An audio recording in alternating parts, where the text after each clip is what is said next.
we're going to get started with this. Welcome everybody to the Expo and to our chat with Dave McGillivray, the World Marathon Challenge 2018. 7 marathons on 7 continents, 7 consecutive days in a row. So I've got a lot of questions to ask Dave, but what we're first going to do, if you don't know about it, we're going to put a slide up on the screen with a map. There we go.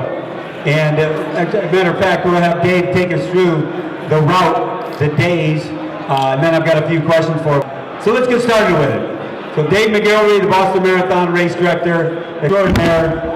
A lot of us were following Dave, obviously, day after day. But I know you flew to Cape Town for the initial meet of everybody in the race. How many were in the race? And then, why don't you give us your route? Which ones? Okay, well, first of all, left on my own, I never would have signed up for this. I got a phone call about a year ago from a gentleman by the name of David Sampson. And David was the president of the Miami Marlins baseball team. And he asked me if I ever heard of the World Marathon Challenge. And I said, yes, I have. He said, would you like to do it? And I said, well, I'm not going to pay a $40,000 entry fee.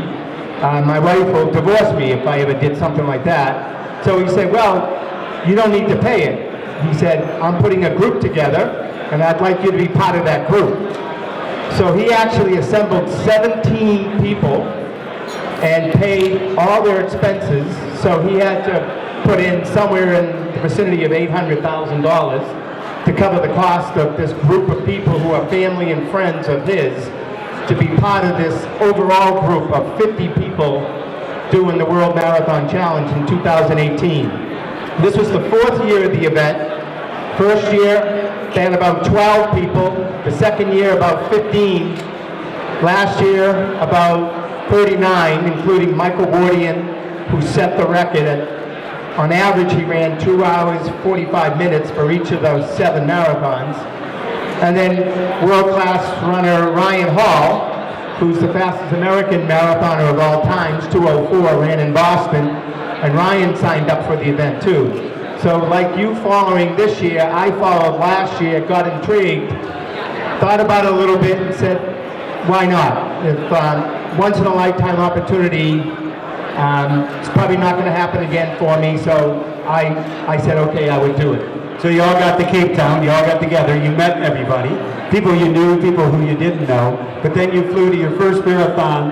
Why not start in the cold Antarctica? Right, so we all flew down, probably about 12 different countries represented, athletes from Great Britain, from Australia, from China. So we all met in Cape Town, South Africa, and we had our technical meetings there. And then about a week ago, last Tuesday, we took off from Cape Town, 6-hour flight down to Antarctica. Now we're always all anticipating the worst possible conditions in Antarctica to run. So being from Boston and with the weather so cold this year, I was training in minus 10 degree temperatures. I went up to the Canadian border, minus 15 degree temperatures. So I was really acclimated and prepared to run in the worst possible conditions in Antarctica. And when we get off the plane, to our surprise, it was 20 degrees. So I was pretty ticked off that I had trained for 3 months in really, really cold weather. And the reality was it wasn't that cold after all, and it really wasn't that windy. So the wind chill factor didn't go below 15 degrees. So it was a very, very pleasant experience in Antarctica. And people say to me, what was the highlight of the entire trip? When it certainly was Antarctica. Because how many people in this room, other than Matt West, have been to Antarctica? 1, 2, 3. Wow. Not many. So what do you do in Antarctica other than, I guess, run a marathon? So it was a very, very unique experience to be able to do it. And then the whole concept of what do you wear, wearing ski goggles. I've never run a marathon with ski goggles on.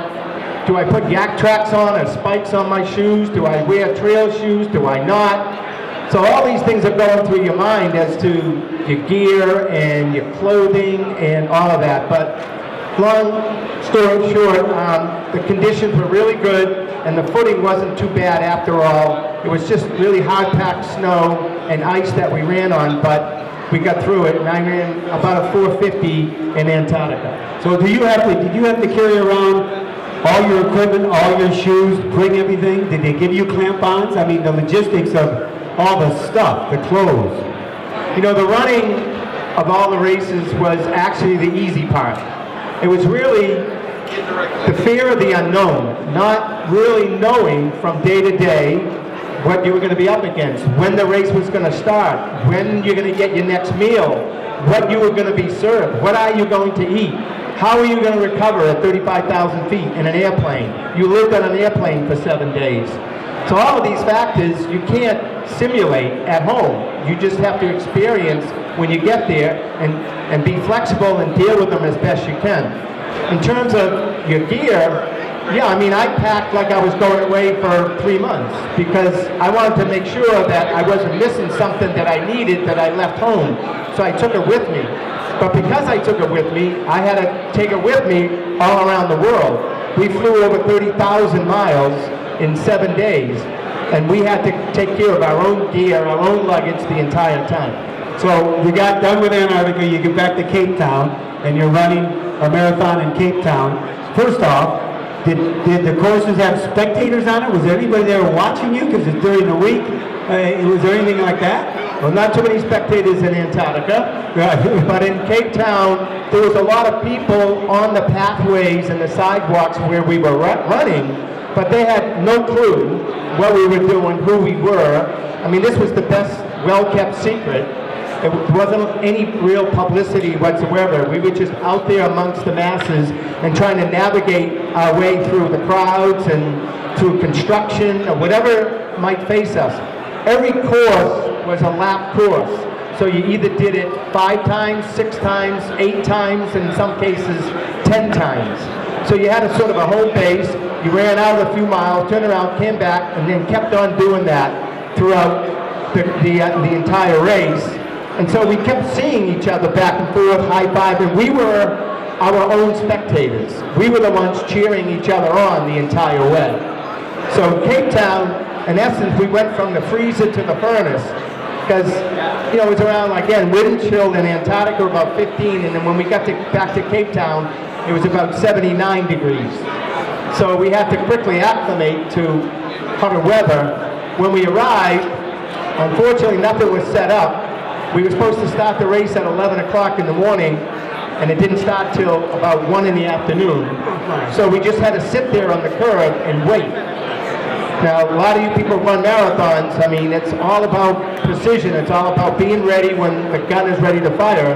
We had no clue when the gun was going to fire. So do you eat? Do you not eat? Do you lie down? Do you take a nap? No idea. Did that happen? Wait. Did that happen every day? Pretty much every day was the exact same scenario. Every day.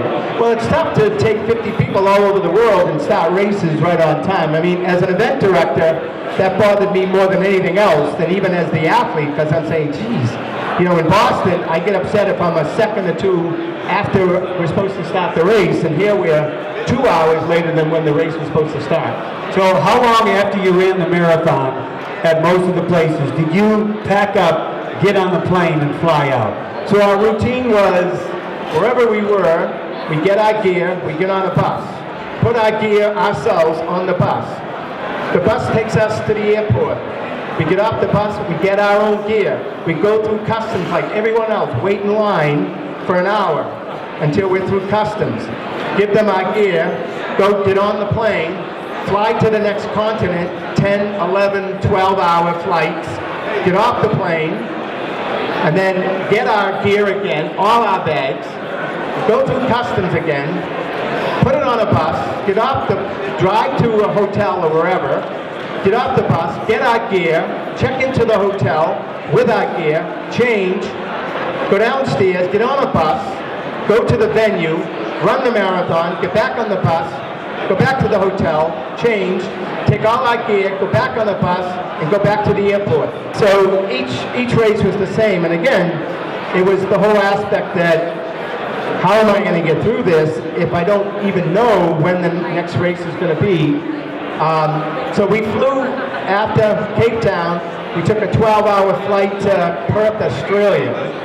And once we got to Australia, again, we went to the hotel. We didn't stay in the hotels overnight. We just camped there, got our gear ready to go, got changed, and then we went to the venue. And Perth started at about 11 o'clock at night.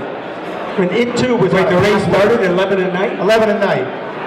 But you got to understand that there was no such thing as looking at your watch, it's 11 o'clock at night. To us, it wasn't 11 o'clock at night.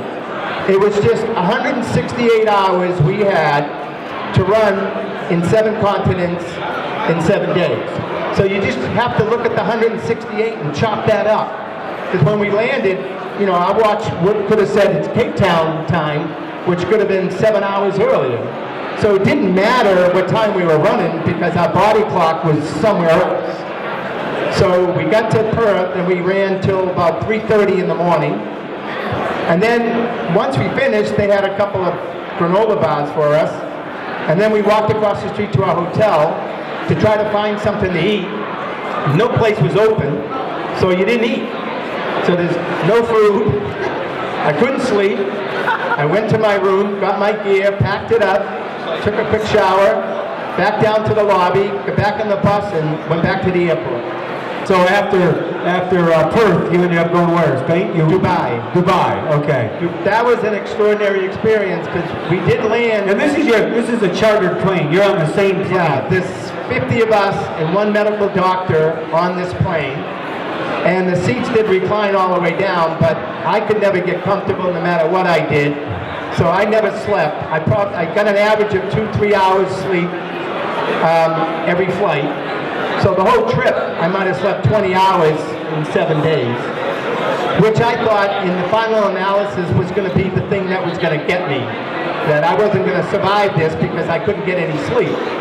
But I have a motto, sleep is overrated, and I think the good Lord was getting back to me because of me being so silly about that kind of concept. But it never did catch up to me, thank God, because that would have been the end of me. But we get to Dubai, and we flew into the international section of the airport, and it was just, then they come out, and this is when we were finally treated in a way like almost VIPs. They come out, they took our luggage off the plane, they brought it in, they fed us right at the airport, and then we get on a bus and we took off. We went to a hotel, we got to the hotel, we changed, and then the bus took us from the hotel to the start venue. But the bus got lost. 2 buses, they got lost. We were supposed to be about 5 miles away, and it took us an hour and a half to get there because they couldn't figure out how to get to where we needed to go. So finally we get off the bus, and then nothing was set up.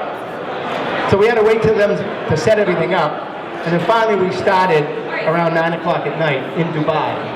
Well, did you start seeing other runners mentally maybe kind of start losing it because the logistics were so draining?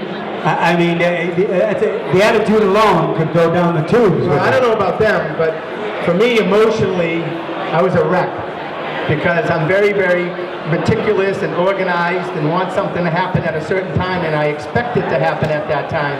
And when it didn't, you just get full of angst, and you're burning up all this energy just being angry and frustrated that, you know, it's not happening. And the one thing we were told when this whole thing started is be flexible. You know, well, what does that mean, be flexible? And I'm not throwing the race organization under the bus. It's just, this was what it was. This was the experience.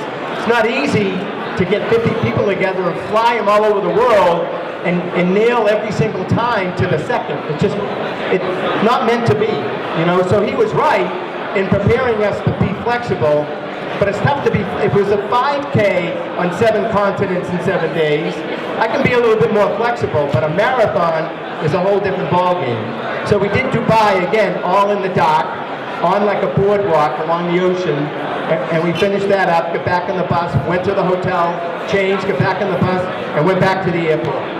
And the next was Lisbon, Spain? Lisbon, Portugal. Portugal. Lisbon's in Portugal. Yeah, my mistake. Lisbon was an interesting venue because the footing was, there was all different types of paths within which we ran on. Cobblestone, wooded boardwalks, brick, cement, asphalt. You know, you're in the dark, and then you go from cobblestone to boardwalk, and the boardwalks are all, you know, they're not really sturdy, so you're flipping them up and down, and they're uneven, and so you're twisting and you're turning, and you can't see where you're going.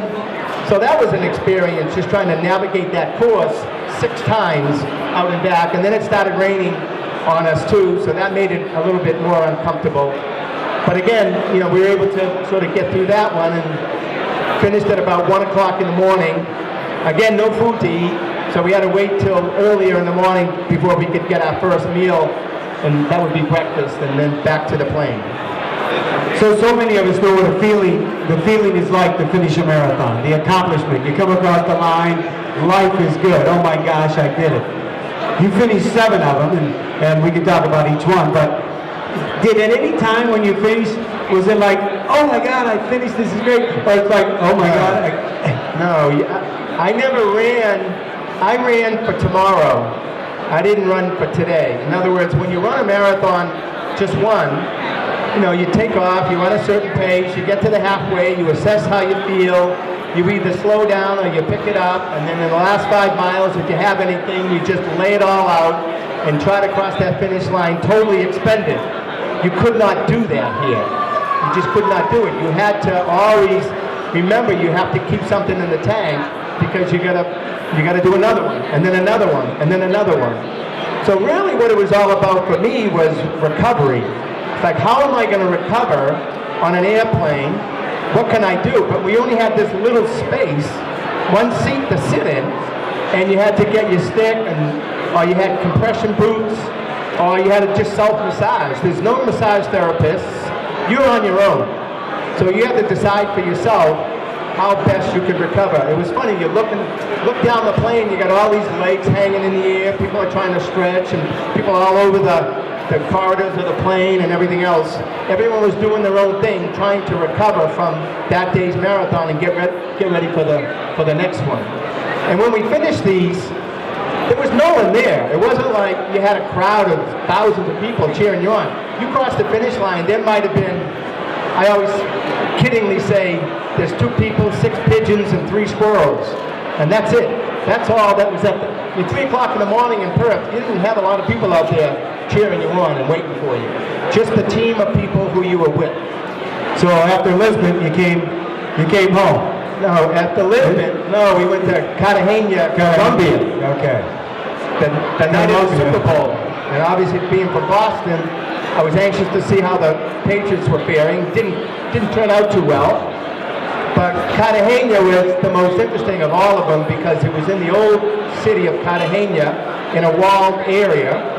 But they had us do a 14K outside the city first, through the city streets, with buses and sinkholes, and we had no idea where we were running, and we were just trying to navigate the course that we thought was the course, and we finally made it back into the old city, and we had to do loops, like 2-mile loops, like 7 times inside the city, and some runners were sort of getting lost, and we were told the best way to know where you are is just look at your GPS watch. And you just had to look at your watch and say, okay, I'm at 20, I got 6.2 left to go. So it was almost on the honor system for that race, and then once you were close to the 26.2, you pulled in and you finished. So that one was mentally draining too. But we all knew that we just had just one more to go. So it was good to get that one out of the way, and we all knew we could crawl the last one and make it to the finish line. Was it kind of re-energizing coming back to the U.S., coming home and running in Miami? It was probably one of the greatest. I mean, I've run a lot of crazy things, running across the country or up the coast, and done a lot of long distance stuff. But that moment when we were on the bus and we pulled up to South Beach in Miami, and our family and friends were there, my nephew Matt West and my wife was there, my other friends were there, I felt like we were coming home from the war, and they were all there taking pictures and clapping as we came off the bus. But the most interesting feeling in getting off that bus and having them all cheer was the fact that we weren't done yet. We still had a marathon, a whole marathon to run. And everybody wanted to hug and kiss and take pictures and stand out in the hot sun. And I didn't want to be rude, but I was like, okay, can we get this over with really quick because we got to get ready for the next one. And it was about 75 degrees. We were all pretty tired, and we said, we gotta make this one work. So for me, I started developing a little soreness in my left shin in Cartagena, and it still bothered me in Miami, and I thought, oh my goodness, I don't know if I'm going to be able to finish this now. And I took some pretty strong anti-inflammatories, which I shouldn't have, but I did. And then the race started, and my stomach just turned on me. And it was brutal. And I had to stop 3 times. But once I got things going, once things got flushed out, all of a sudden I got stronger and stronger. And the last 10 miles of the whole 183 were my strongest and my fastest. So I felt really good that I could get through all 7 marathons and not beat myself up so much that I was limping or crawling the last few miles. I actually got stronger the further we went. And that's one thing about an experienced marathoner. A lot of times you get to a point in a race, on a series of races, where you hit a plateau and you think you're done. I'm exhausted, I don't see how I can get any stronger, I'm starting to get weak. But the reality is, the body has far greater powers of adaptability and endurance than most people give it credit for. You'd be pretty amazed if you push yourself and you can control that pain. If you push yourself just a little bit, you can press that pain barrier and actually get stronger the further you go. And that's what was happening to me. I get stronger in my 6th and 7th race than I actually was in my 3rd and 4th race. So even though that last one was your last one, it just still had to be amazingly gratifying to have all your loved ones there for you at the finish line. No, it really is. It was like your Boston. Yeah, I mean, I've always felt that, you know, when you have an accomplishment in life, it may mean a lot to you personally, but it can mean even more when you're able to share that with other people. That's why I appreciate you people even listening to this, sharing a personal experience. And I've never seen my own children. I have 5 kids. I've never seen them so engaged in any running that I've ever done, to be quite honest with you. And they were following me on Facebook and all that, and entering, and it was just amazing to see how my own kids were so enamored with what was going on. So Dave's got 7 medals up here. Each medal has the country he was in, a twirl medal. But then all of a sudden, there's a big one there. What's that? What'd you hold that? That just signifies, you know, accomplishing all of it. Oh, It's almost like the dopey challenge. It's like the dopey challenge. But there's 7 of them. So I got one last question. It's why. You've done a lot of amazing things when you run across the country, up and down the coast, things for the Jimmy Fund. When you saw this, and obviously somebody else paid for it, is kind of an incentive, but still, would you do it again? I wouldn't. I probably would not do this again because there are other things to do in life, you know. But I think a lot of you people know. You know, I wrote a book called The Last Pick because when I was a kid, I was always the last one picked because I'm short in stature, and so that was all about rejection. And I learned early on in life that rejection is probably one of the worst emotional pains you can ever go through. So I dedicated myself to setting challenging goals for myself athletically, and that's why I became a runner, because nobody can catch you from running. And so I went through life setting all these goals for myself, and then 4 years ago I was diagnosed with severe coronary artery disease. So I've run all these marathons, I've run across the country and all this, and I have coronary artery disease. So I said, how'd that happen? And I realized that it was genetics, but it was also self-inflicted. That I always thought that if the furnace is hot enough, it'll burn, and I could eat anything I want, and you know, it'll evaporate eventually. But I broke all the rules, and it caught up with me. So I said, I'm going to continue to get better, and I reversed my coronary artery disease by over 50% by changing my diet. And I always felt that I need magnets. I call them magnets. And what a magnet is something out there that you need to get out of bed every day to shoot for. So it's always about setting a goal. And people say to me all the time, you've done all these different things. What's your best accomplishment? And I always say my best accomplishment is my next one. So I always want to be challenged. I just wrote a children's book, as a matter of fact. And the name of the book is Dream Big. Because when I was a kid, I was little. but I always had these big dreams. And the only person that was going to make them come true was me. So I don't want age to get in the way. I don't want age to define me. I always feel that one of the last chapters in my book is called Changing the Rules. So you can always set goals, but you can't do today what you could do yesterday or before, but you can change the rules so that you can accomplish something. I have another motto, it says, my game, so it's my rules. So you can always set the rules, you can always set challenges, you can always go after them, you can accomplish them, and then you can set a new one. Well, Dave, I'll tell you what, I think all of us in the room, we are very fortunate to have you in our industry and a leader of our industry, and you inspire each and every one of us every day, and we're all so happy to be able to call you a friend, and we cannot wait for your next adventure. Dave McGillivray, everyone.